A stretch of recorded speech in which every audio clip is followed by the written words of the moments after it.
Hello everyone, a very good morning to all of you. In the last class we saw about photoperiodism. ठीक है, photoperiodism के बारे में हमने देखा था पिछली क्लास में. Let's see today vernalization process. आज हम क्या देखने वाले हैं? Vernalization process देखने वाले हैं. पिछली क्लास में आपने photoperiodism के बारे में देखा था. तो photoperiodism का एक सिग्निफिकेंस भी होता है. What is the significance of photoperiodism?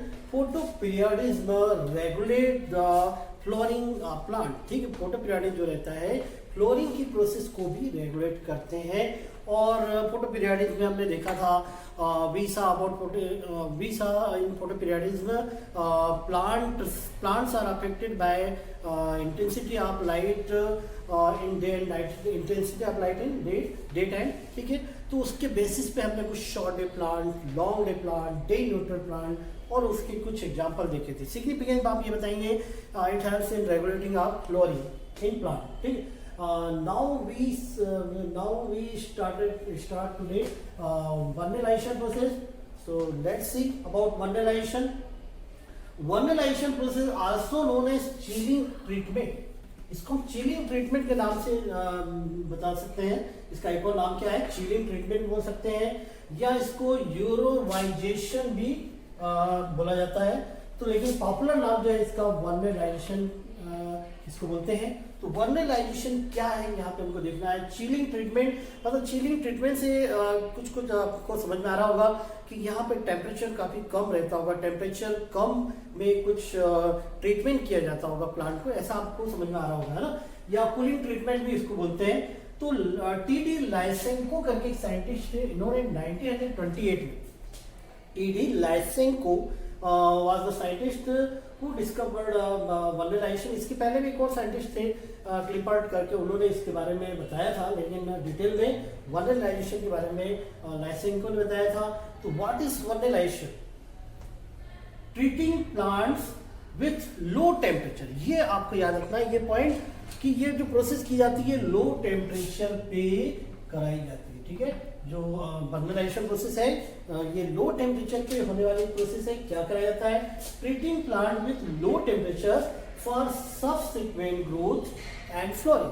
मतलब प्लांट की एक ग्रोथ की प्रोसेस जो होती है वो, और फ्लोरिंग की प्रोसेस जो होती है उसे कराने के लिए प्लांट को लो टेम्परेचर पे रखा जाता है, इसलिए इसको चिलिंग ट्रीटमेंट भी कहा जाता है. ठीक है, सपोज ये सीड है, ठीक है, ये सीड है, इसको हमने 0 डिग्री सेल्सियस टेम्परेचर पे रखा तो क्या हो जाएगा? उस प्लांट में फ्लोरिंग हो जाएगी, ये प्लांट की ग्रोथ होगी.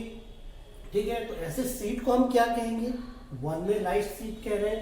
0 डिग्री सेल्सियस टेम्परेचर मतलब लो टेम्परेचर पे हम इसका ट्रीटमेंट कर रहे हैं. ठीक है, तो ये जो इस तरह के सीड जो रहेंगे जिनको हम लो टेम्परेचर पे ट्रीट कर रहे हैं इनको वर्नलाइज्ड सीड कहेंगे. तो फिर से देखते हैं what is vernalization. Treating plant with low temperature, treating plant with low temperature for subsequent growth and flooring is called vernalization. It was discovered by Lysenko scientist T.D. Lysenko in 1928. ठीक है, seed which are used for vernalization are known as vernalized seed.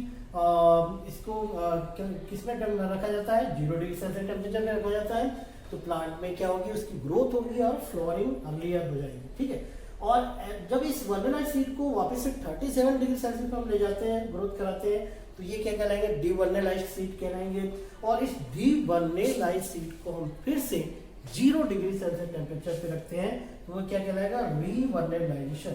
तो वर्नलाइज्ड seed, डीवर्नलाइज्ड seed, और फिर से इसको हम 0 degree Celsius temperature पे रख देते हैं, तो वो क्या कहलाएगा? डीवर्नलाइज्ड सीड कहलाएगा. ठीक है, अब इसके बेसिस पे यहाँ पे there are 2 variety of plant. ठीक है, there are 2 variety of plants. ठीक है, कौन कौन सी वेराइटी? एक है विंटर वेराइटी और एक होती है स्प्रिंग वेराइटी. ठीक है, एक क्या होती है? विंटर वेराइटी और एक होती है स्प्रिंग वेराइटी. तो इस विंटर वेराइटी में क्या होता है? Winter variety simply mean this mean plants are sown in winter season. Plant are sown in winter season and they do flowering in spring season. ठीक, what is the mean by winter variety? Winter variety it is a simply mean when plants are sown in winter season and they do flowering in spring season, मतलब उसको winter season में बोया जा रहा है और flowering कब हो रही है, स्प्रिंग सीजन में हो रही है, ठीक है। और स्प्रिंग एक होती है स्प्रिंग वेराइटी, एक क्या होती है, स्प्रिंग वेराइटी होती है। इसमें spring variety means plants are sown in spring season and they do flowering in winter season, ठीक है। उसको कब बोया जा रहा है, स्प्रिंग सीजन में बोया जा रहा है और वो कौन से सीजन में फ्लॉरिंग देंगे, वो देंगे विंटर सीजन में फ्लॉरिंग देंगे। तो इस तरह से दो वैरायटी है। तो इस प्रोसेस के थ्रू आप क्या कर सकते हैं, एक मीनिंग निकल रही है, by this method we convert winter variety into spring variety, ठीक है। By this method we convert winter variety into spring variety. तो मतलब फ्लोरिंग जो होती है यहाँ पे अर्लियर फ्लोरिंग हो जाती है। किस तरह से आपने वर्नलाइजेशन को किसने डेवलप किया था वो देखा, लाइसेको साइंटिस्ट का नाम ऑब्जेक्टिव में एमसीक्यू में पूछा जाता है, याद रखिएगा वर्नलाइजेशन के बारे में लाइसेको साइंटिस्ट का नाम। और इसमें लो टेम्परेचर पे ट्रीटिंग इफेक्ट किया जाता है, ग्रोथ कराई जाती है प्लांट की या फ्लोरिंग कराई जाती है। ऐसे सीड को हम वर्नलाइज सीड कहते हैं और इस फिनोमेना को हम बोलते हैं वर्नलाइजेशन, ठीक है। तो treating plant with low temperature for subsequent growth and flowering is called vernalisation. By this method we convert winter variety of plant into spring variety, ठीक है। और इसमें जो हार्मोन यूज होता है इस प्रोसेस में उसको वर्नेलिन हार्मोन कहते हैं, ठीक है। दो वैरायटी देखी आपने, विंटर वैरायटी और स्प्रिंग वैरायटी। विंटर वैरायटी में जब प्लांट सीड को बोया जाता है विंटर में और फ्लॉरिंग होती है स्प्रिंग सीजन में, और स्प्रिंग वैरायटी जस्ट अपोजिट है इसका, ठीक है। इस मेथड के through by this method we convert winter variety into spring variety. अब इसके बाद method of including early flowering in plant by treatment of their seed at very low temperature. एक और इसकी डेफिनेशन दे सकते हैं, vernalisation is a method of including early flowering in plant by treatment of their seed at very low temperature. ये भी गलत सी definition आप बता सकते हैं, ठीक है। इसके बाद हम देखते हैं significance, what is the significance of vernalization, ठीक है। तो crop can be produce earlier, इस मेथड के थ्रू हम क्रॉप को अर्लियर पहले प्रोड्यूस कर पा रहे हैं। Second, increase resistance for cold, cold के लिए रेजिस्टेंस बढ़ जाता है, क्योंकि देखिए जैसे जिस हैबिट में कोई भी ऑर्गेनिज्म रहता है उसके लिए वो क्या हो जाता है, हैबिचुअल हो जाता है, उसकी हैबिट में वो चीज़ें आ जाती है। तो हम जब सीड को इतने लो टेम्परेचर पे डेवलप कराते हैं, फ्लॉरिंग के लिए तैयार करते हैं, तो वो क्या होता है, रेजिस्टिविटी उसके लिए उसमें कोल्ड के लिए बढ़ जाती है। तो increases resistance for cold. Winter variety converted, ठीक है, winter variety converted to spring variety by this method, ठीक है। और क्या हो सकता है, प्लांट ब्रीडिंग जो रहती है work can be accelerated, plant breeding work can be accelerated, ये हो गया। और क्या होता है, रिड्यूस वेजिटेटिव पीरियड, ठीक है, reduce vegetative period, vegetative period को रिड्यूस कर लिया जाता है और अर्लियर फ्लॉरिंग कर ली जाती है। तो ये इसके सिग्निफिकेंस है। क्या क्या सिग्निफिकेंस एक बार फिर से देखें, crop can be produce earlier, crop हम जल्दी प्रोड्यूस कर लेते हैं। Second, increases resistance for cold, cold के लिए हम रेजिस्टेंस डेवलप कर लेते हैं। और क्या, winter variety converted into spring variety. Next, plant breeding work can be accelerated, plant breeding work can be accelerated. और क्या, रिड्यूस वेजिटेटिव पीरियड, इसमें वेजिटेटिव पीरियड को हम रिड्यूस कर लेते हैं। एक बहुत ही इंपॉर्टेंट प्रोसेस वर्नलाइजेशन की आपने देखी, एक क्वेश्चन बनता है यहाँ पे बहुत इंपॉर्टेंट, इसको आपको तैयार करना है, ठीक है। तो फोटो पीरियड्स भी हो गया, वर्नलाइजेशन भी हो गया। अब कुछ जो हार्मोन्स हमने पढ़े थे उनके फंक्शंस जो है मैं पीडीएफ के फॉर्म में भेज देता हूँ और यहाँ पे भी आपको बता देता हूँ, तो उनको आप नोट कर लो, ठीक है। चलिए नेक्स्ट देखते हैं function of different plant hormone. Different plant hormone के फंक्शन देखते हैं। सबसे पहले हम बात करेंगे सबसे important hormone which is auxin hormone, ठीक। ऑक्सिन हार्मोन का क्या क्या फंक्शन है, एक जनरल मैंने आपको बताया था, आज फिर से मैं इसको रिवाइज करा रहा हूँ आपको, और बाकी तो चैप्टर हो गया पूरा कंप्लीट, है ना। फंक्शन इनके बचे थे थोड़े से, तो देख लेते हैं, मैंने शॉर्ट में पढ़ाया था, अब डिटेल में देख लेंगे। तो फंक्शन ऑफ ऑक्सिन सबसे पहला cell division and cell enlargement, ठीक है, या सेल इलॉन्गेशन में भी इनका रोल रहता है। Cell division and cell enlargement and elongation. Auxin stimulates, मतलब ऑक्सिन हार्मोन जो रहता है, आपको मालूम है कि रूट और शूट टिप में मैंने बताया था वहाँ पे होते हैं, प्रेजेंट होते हैं, तो उनकी ग्रोथ कराएंगे। तो सेल डिवीजन में इसका रोल रहेगा, सेल एनलार्जमेंट में इसका रोल रहेगा, या सेल एलॉन्गेशन में। तो auxin stimulate cell division and cell enlargement, cell division और cell enlargement in the apical region, ठीक है। तो एपाइकल रीजन में मतलब जो रूट एपेक्स और शूट एपेक्स जो रहते हैं वहां पे इसकी ग्रोथ कराते हैं। तो ये इसका इंपॉर्टेंट रोल होता है सेल डिवीजन में और सेल एनलार्जमेंट में। ये फर्स्ट फंक्शन हो गया। Second, root and shoot growth, ठीक है। रूट और शूट ग्रोथ, जब ये डिवीजन करा रहा है, सेल डिवीजन को प्रमोट कर रहे हैं, एनलार्जमेंट करा रहे हैं, मतलब उसमें ग्रोथ हो रही है ना। तो auxin promote root and shoot growth. Auxin क्या प्रमोट करते हैं? रूट और शूट ग्रोथ को प्रमोट करते हैं। नेक्स्ट है जाइलम डिफरेंशिएशन। तो ऑक्सिन यहाँ पे आप बताएंगे जाइलम डिफरेंशिएशन, मतलब जाइलम आपको मालूम है, जाइलम जो रहते हैं वाटर और मिनरल्स को ट्रांसपोर्ट करने का काम करते हैं। वाटर और मिनरल के ट्रांसपोर्टेशन में मतलब जैसे जाइलम सेल्स 4 टाइप्स की जो जाइलम सेल डेवलप हो जाती हैं, तो ऑक्सिन जो रहती है ये क्या करते हैं? ऑक्सिन प्रमोट जाइलम डिफरेंशिएशन, ठीक है। नेक्स्ट है एपाइकल डोर्मेंस एंड डोर्मेंसी। तो auxin stimulate growth of apical bud and suppress the growth of lateral bud.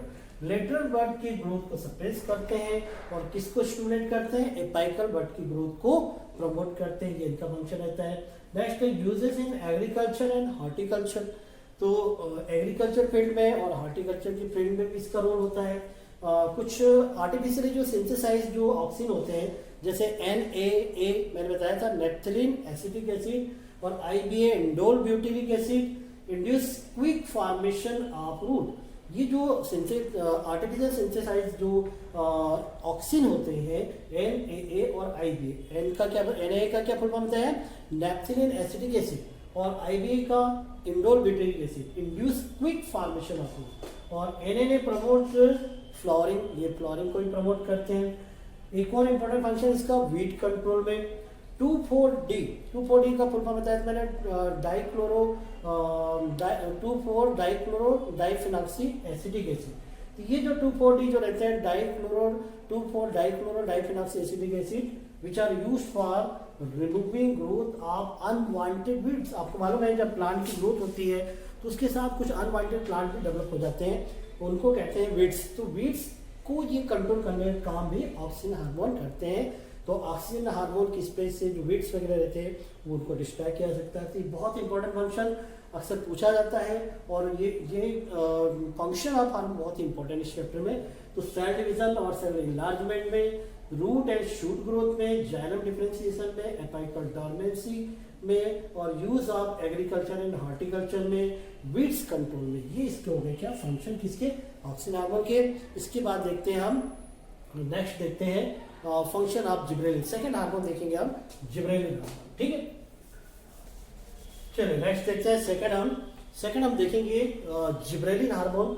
Gibberellin is the second important hormone, plant hormone which involve in elongation, seed germination, breaking dormancy of seed, ठीक है, and also involve in vernalization process, ठीक है। तो ये कुछ process जो होती है प्लांट्स में इंपॉर्टेंट प्रोसेस, उनको ये प्रमोट करते हैं हार्मोन। तो जिब्रेलिन जो है ये एक फंगस, जिबेरा फिजिकराई से एक फंगस होता है, उससे इसको एक्सट्रैक्ट निकाल के इसको यूज किया गया था इस हार्मोन। सबसे पहले इसकी बहुत सारी वेराइटी आती है, GA1, GA2, GA3, GA4, GA7 और GA8। ये 6 वेराइटीज की आती है मार्केट में। और ये जो हार्मोन है, प्लांट हार्मोन, ये इस तरह से इनका यूज किया था। और क्या क्या इनका फंक्शन वो हम देखते हैं। तो सबसे पहला फंक्शन है इन स्टेम इलोंगेशन, ठीक है। जिब्रेलिन का सबसे इंपॉर्टेंट यूज है in stem elongation. It has in the elongation of stem and internode increase the length, ठीक है। तो ये स्टेम के इलोंगेशन में इसका बहुत इंपॉर्टेंट रोल होता है। सेकेंड है ड्वार्फ प्लांट। जिब्रेलिन कन्वर्ट अ genetically dwarf plant into normal plant. जो जेनेटिकली जो ड्वार्फ प्लांट होते हैं उनको भी ये क्या कर देते हैं? नॉर्मल प्लांट में कन्वर्ट कर देते हैं। कौन करता है इसको कन्वर्ट? Gibberellin hormone. तो डार्क प्लांट को नॉर्मल प्लांट में कन्वर्ट करने का काम इसका है। इसके बाद है प्रमोट फ्लोरिंग, ये फ्लोरिंग को भी प्रमोट करते हैं। Promote gibberellin promote flowering of long day plant under unfavourable short day condition. तो मतलब वर्नेलाइजेशन सॉरी ये फोटोपीरियोडिज्म में भी इसका रोल है और वर्नेलाइजेशन में भी इसका रोल होता है। तो प्रमोट फ्लोरिंग, फ्लोरिंग को प्रमोट कर रहे हैं मतलब फोटोपीरियोडिज्म में हेल्प कर रहे हैं। तो क्या प्रमोट करते हैं? Promote flowering of long day plant under unfavourable short day condition. ठीक है, इसके बाद है पार्थेनोकार्पी में भी इसका रोल रहता है। Gibberellin is more effective than auxin hormone in parthenocarpic process. ठीक है, parthenocarpic development of fruit in plant like tomato, apple and pears. तो ये कुछ प्लांट्स होते हैं जिनमें पार्थेनोकार्पी को प्रमोट करते हैं। विदाउट पर्टुलेशन फ्रूट का फॉर्मेशन होता है। ठीक है, तो gibberellin is the more effective than auxin in parthenocarpic development of fruits. ठीक है, तो ये जो फ्रूट तैयार होते हैं बिना फर्टिलाइजेशन के तैयार होते हैं, इसलिए इनको पार्थेनोकार्पिक प्रोसेस कहते हैं। तो ये इस प्रोसेस को भी प्रमोट करते हैं जिब्रेलिन हार्मोन। इसके बाद breaking seed dormancy, gibberellin involve in breaking of dormancy या gibberellin break the dormancy of number of seed. ठीक है, it also promote seed germination. तो सीड की जो डोर्मेंसी है, सीड की जो डोर्मेंसी है उसको क्या करते हैं? ये ब्रेक करते हैं और सीड जर्मिनेशन में हेल्प करते हैं। ठीक है, तो gibberellin is the another important plant hormone which involve in stem elongation, conversion of dwarf plant into natural plant, promote flowering, ठीक है, long day plant under unfavorable short day condition. It also help in parthenocarpic development of fruits, ठीक है, such as tomato, apple and pears. It break the seed dormancy and promote seed germination process. तो ये थे auxin और gibberellin function. कुछ और hormone के हम फंक्शन देखते हैं जैसे साइटोकाइनिन, एब्सिसिक एसिड, है ना, इनको भी शॉर्ट और फटाफट देख लेते हैं। ठीक है, चलिए देखते हैं नेक्स्ट। चलिए इसके बाद नेक्स्ट देखते हैं हम। नेक्स्ट हार्मोन है फंक्शन ऑफ साइटोकाइनिन। ठीक है, साइटोकाइनिन का फंक्शन देखेंगे। इसके बाद हमने ऑक्सिन और जिब्रेलिन देख लिया है। क्या क्या फंक्शन है इन सेल डिवीजन। फर्स्ट फंक्शन इसका सेल डिवीजन में इसका रोल होता है, सेल डिवीजन में इसका इन्वॉल्वमेंट होता है। The most important function of cytokinin is the promotion of cell division. ये सेल डिवीजन को प्रमोट करते हैं। साइटोकाइनिन हार्मोन बहुत ही इंपॉर्टेंट हार्मोन है सेल डिवीजन को प्रमोट करने वाले। Second morphogenesis, auxin and cytokinin both are essential morphogenesis. ठीक है, तो ये ऑक्सिन भी इसके साथ में साइटोकाइनिन तो होता ही है, साथ ही ऑक्सिन भी मार्फोजेनेसिस में बहुत इंपॉर्टेंट रोल प्ले करते हैं। And differentiation of tissues and organ, मतलब जो टिश्यूज और ऑर्गन रहते हैं उनके डिफरेंशिएशन ये मार्फोजेनेसिस में आता है। तो ये इसका बहुत इंपॉर्टेंट फंक्शन रहता है इसका ऑक्सिन और साइटोकाइनिन का। Both are essential morphogenesis and differentiation of tissues and organs. तो ये मार्फोजेनेसिस में इनका रोल प्ले होता है। सेल डिवीजन में इंपॉर्टेंट रोल प्ले करते हैं। Breaking of seed dormancy, cytokinin also break seed dormancy and promote seed germination. तो सीड डोर्मेंसी को ब्रेक करते हैं और सीड का जर्मिनेशन को प्रमोट करते हैं। और इसके बाद है इनिशिएशन ऑफ इंटरफेसिकुलर कैम्बियम। ठीक है, इंटरफेसिकुलर कैम्बियम को क्या करते हैं? ये इनिशिएट करते हैं। ठीक है, तो ये इसके कुछ इंपॉर्टेंट फंक्शन है। क्या क्या फंक्शन बताया? एक तो सेल डिवीजन में इन्वॉल्वमेंट है, मार्फोजेनेसिस में है, सीड डोर्मेंसी को ब्रेक करते हैं, और एक क्या है? Initiation of interfascicular cambium. तो ये तीन इंपॉर्टेंट प्लांट हार्मोन जो कि स्पेशली ग्रोथ में, सेल डिफरेंशिएशन में, सेल डिवीजन में, सेल इनलार्जमेंट में, सेल इलॉन्गेशन में, सीड डोर्मेंसी को ब्रेक करने में और सीड जर्मिनेशन में ये इनका रोल होता है। बहुत इंपॉर्टेंट रोल प्ले करते हैं तीनों हार्मोन।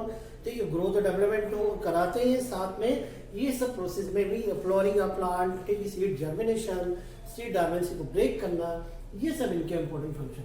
इसके बाद दो डिफरेंट काइंड्स ऑफ हार्मोन ये भी देखें आप। एक है इथाइलिन और एक होता है एब्सिसिक एसिड, ABA शॉर्ट में बोलते हैं। इथाइलिन जो होता है ये आपको याद रखना है, ethylene is a types of gaseous hormone. ठीक है, ये ऑब्जेक्टिव में एमसीक्यू में जरूर पूछा जाता है। Ethylene which one is the gases hormone, ठीक है, इसमें 4 नाम दिए हुए हैं, ऑक्सीन, जिब्रेलिन, साइटोकाइनिन और इथाइलिन। तो आपको इथाइलिन को टिक करना है, ethylene is the gaseous hormone. अब इसके कुछ स्पेशल फंक्शन होते हैं, जैसे ये क्या करता है, it inhibit elongation of stem, क्योंकि ये गैसेस हार्मोन साथ में ये कुछ इंपॉर्टेंट रोल भी प्ले करते हैं, जैसे inhibit elongation of stem, inhibit root and bird growth, ठीक है, and promote flowering of flower, ठीक है, फ्लावर की फ्लोरिंग प्रमोट करते हैं।